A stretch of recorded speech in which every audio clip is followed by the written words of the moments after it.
Dear white Christians, as you lay your head in bed, you can hear the sounds go off in the distance. Sounds that sound similar to the way they did 300 years ago. Loud explosions, the sounds of guns and cannons that would impale people and leave large amounts of lead in their leg. And you'd raise your eyes just to see an old American flag, torn and tattered. But now, 300 years later, we're lying on the lawn getting old and fatter, and we look up just to see colorful lights scatter. You see those lights in the sky? How beautiful the light is amidst the backdrop of night? Don't you see how the colors work in this cohesive effort to produce a beautiful display? Yet it's still the white that stands out with black in the backdrop. So it's safe to say that this nation is full of beauty and of pain. Yet we tend to call it the land of the free and the home of the brave, then fail to mention that it was built on the backs of black slaves. Now I understand we ain't perfect. I just wish we'd confess it. But now as Americans, we idolize success, so why would we ever face the facade? Meanwhile, we'll let the media paint wars between black and blue. Black and blue, the color of our country's true skin tone. Now I'm not trying to bash America, I'm just saying it as it is, and I love America.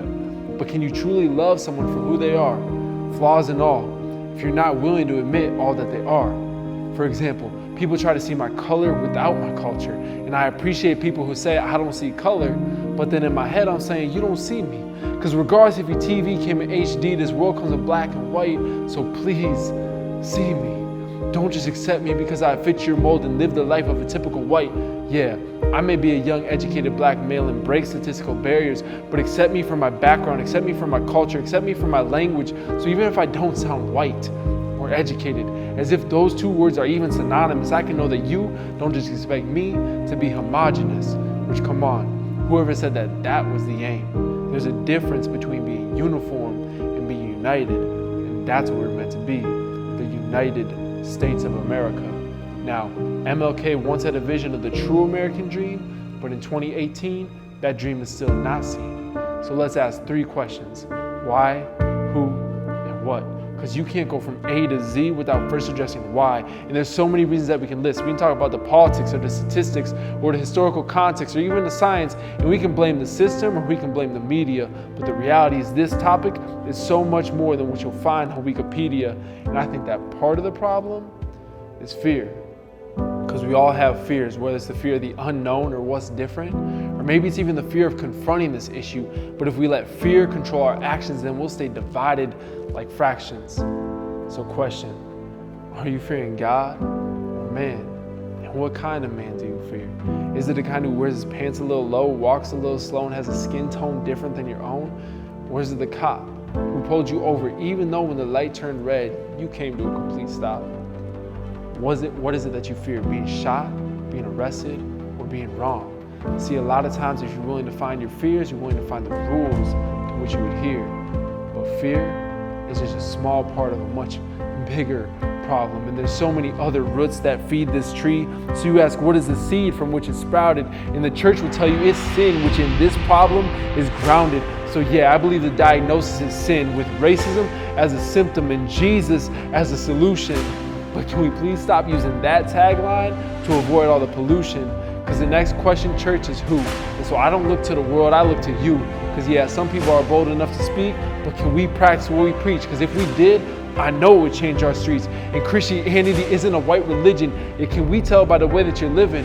And honestly, I don't understand how we can be passionate about confronting gays or fighting for sex slaves. Yet when it comes to race, no one's willing to go to the start line. Everybody's talking about the finish line. And how can we say that this is not a gospel issue? This topic needs to be drenched in grace. And I'm not talking about a warm or fuzzy concept. No, I'm talking about a God who is drenched in blood. I'm talking about a God who is willing to take our lashes. So yeah, my people were whipped, but so was he. And we may have been hung on trees, but so was he. And he did so that you and I could become we and stand before the king, but this cost wasn't free. Yeah, I believe the Father was saying, let freedom ring, let freedom ring. And his vision for freedom was so much larger than 50 states. Yet if he overcame sin, he overcame death. Why can't we overcome racism? because that same power is living inside of us. Plus, I am proof of what Jesus Christ can do, because my parents had the right eyes to look through. So now that we've asked why and who, the last question, church, is what are we going to do? Because if we truly believe the answer is the gospel, then it begins with confession. So I'll start. I confess we ain't perfect. And I'll confess that we lash out sometimes, that we're in the wrong way. And I definitely confess that bitterness won't build bridges. But I also confess that we're hurt and we're angry. So can you try to understand our perspective? Can you confess that you've been blind? Can you confess that this is something I'm making up in my mind? Can you confess that things haven't changed all that much? Especially if you're a white Christian, can you confess on behalf of your people? Because just because you may not be racist, just because you may treat my people well, doesn't mean that your people treat my people swell. And if you got Jesus, then you got the solution, and I need you to be a part of the restitution. And I know America's all about the individual, but we got to start seeing ourselves as indivisible. Otherwise, our actions exist in isolation, and that guy beating the girl in the back of the alley has nothing to do with you. So yeah, you may not have been the attacker, but you're still responsible for the blood splatter. Because to stand on the sideline and wave the flag of ignorance is still the sin of ignoring this. So please step onto the field and help us to heal. Because when you confess, pardon, and repent, you get CPR and bring life to what once was dead. So I believe we can revive this nation with a God who wears a crown of life on his head. And man, I can't wait for Revelation to come, that we may all stand before the Son, worshiping as one. Black, white, yellow, all three is one. Looking to the Trinity, Father, Spirit, Son. And you best believe this triune God's all about unity. That's why at the core of his character is perfect community. And he didn't ask us to be uniform, he asked us to be united. So can someone please catch this fire in my heart that's ignited? Because I know the majority of Americans may not be black, but their hearts are just as dark. Yet we're supposed to be the ones with a spark to set this world ablaze, that we may join together as one and give the one God praise.